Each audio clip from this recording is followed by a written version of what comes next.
Ooh wee, that is Thocky. This video is brought to you by Squarespace. Make a beautiful online presence with Squarespace. Hey guys, welcome back to the channel. This is Scott K. I know, the word Thocky gets thrown out a lot in this hobby. But you know what? If that wasn't Thocky, I don't even know what is anymore. And can I tell you something? That sound comes from a $62 entry keyboard. Yup. Let me introduce you to the budget Thock King, the Gamakay LK67. The LK67 is an interesting board. Why? Because it also lives by another alias, or aliases, the TM680 and the TOM680. But what's interesting is that those guys cost more. The TM680 is usually had for about $75. At the time of this review, the LK67 is $61.99, and the LK67 is the maxed out version. Comes with the USB, Bluetooth, and even the 2.4 GHz wireless support. So yeah, you want to pay less for the same keyboard, right? Obviously, the sound you heard, that's not stock. I'll show you what I did to achieve that, but before that, why don't we see what it does sound like when it's completely stock. I threw in some Gateron Phantom Blue switches, for fun.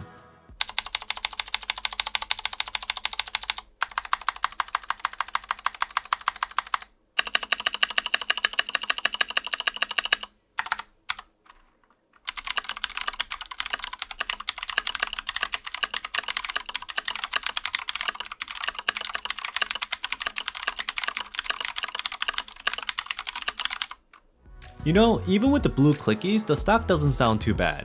However, I feel it's a bit hollow and does sound very plastic, so we'll do something about that. But before we jump to that, let's see what the LK67 is all about. It's essentially a modified 65%. Unlike most 65%s, it has the arrow keys exploded so that it's easier to access without looking. It also has this feature of the year, a knob. It controls volume. It's useful. It's hot swap and comes with a white metal plate. And since it's a complete kit, also comes with some plate mount stabilizers. Before we go further dissecting the keyboard, a word from our sponsor. Squarespace is an all-in-one platform that helps you build a beautiful website. It offers all the tools you need for website building and hosting, including professionally designed templates that are automatically mobile optimized and various SEO tools to get your site noticed. I actually use Squarespace.com for my own e-commerce business because it allows for seamless integration of a lot of different payment tools that makes my web store so much easier to run and manage. Head to Squarespace.com for a free trial, or if you're already ready to launch, use the link squarespace.com/keyboard for 10% off your first purchase of a website or domain. Once you undo all the screws, there's quite a bit of them, the keyboard comes apart pretty easily. There are no plastic tabs or anything like that, it's all screwed together. First thing you realize about the LK67, it's kind of like a top mount. The plate is actually attached to the upper case. This is probably one of the reasons why this thing sounds pretty good. Then right under the plate is an EVA plate foam, which is also a nice touch. Now onto the PCB. Pretty standard black PCB in north facing orientation and per key RGB. Wait, north facing, oh noes, right? Well, there are now so many different switches that work perfectly fine in north facing with cherry keycaps that I think that worry is starting to get a little bit more minor really. Flip the PCB over and you see some familiar hot swap sockets, but these are not Kale, they are some more generic brand. You can also see some more LEDs to light up the accents in the lower case. Finally, a look at the knob, and more LEDs around this as well. Let's move on to the lower case. First, you see the battery pack located right in the middle. Then, yup, we found the problem.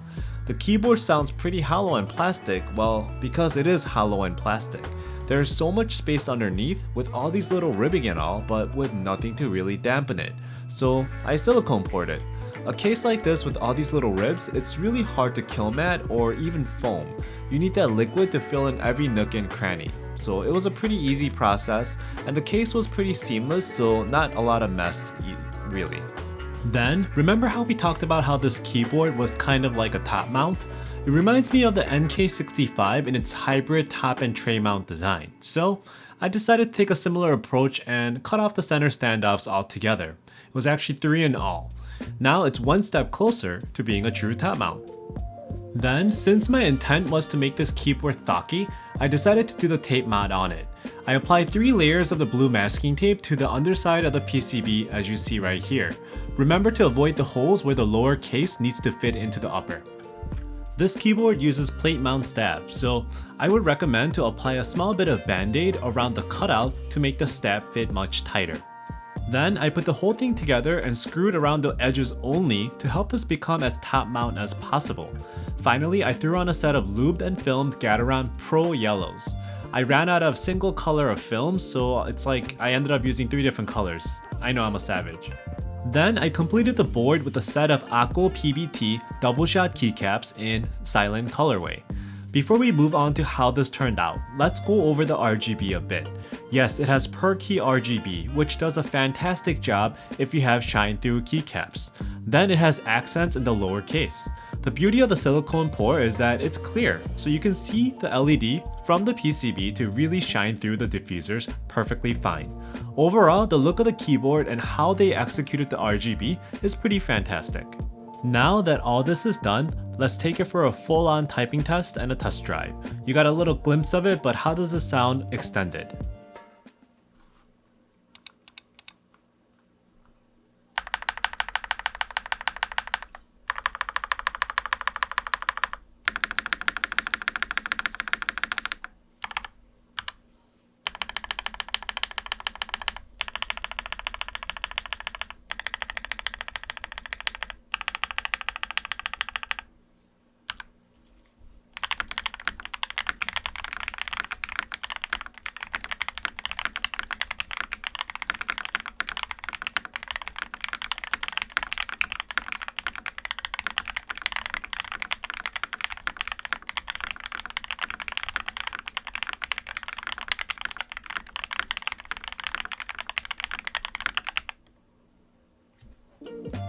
In my opinion, I think this is the best entry keyboard you could get on the market right now for this price.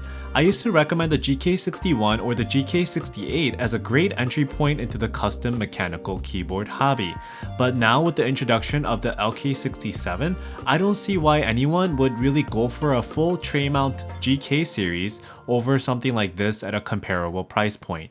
You get so much more, including the wireless connectivity, the knob, as well as the top mount design.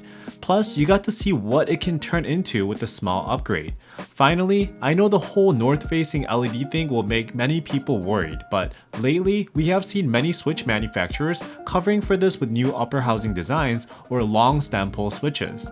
Plus, keycaps from Akko and others have created more compatible cherry profile as well. For $62, the LK67 is a great buy, and I fully recommend it as the perfect starter board for those that are curious about what custom keyboards are all about. If you enjoyed the video, please like and subscribe. YouTube still tells me that only about 24% of my viewers are subscribed. Would really appreciate your support on this. Let's try to get that 50K by end of the year. Thanks.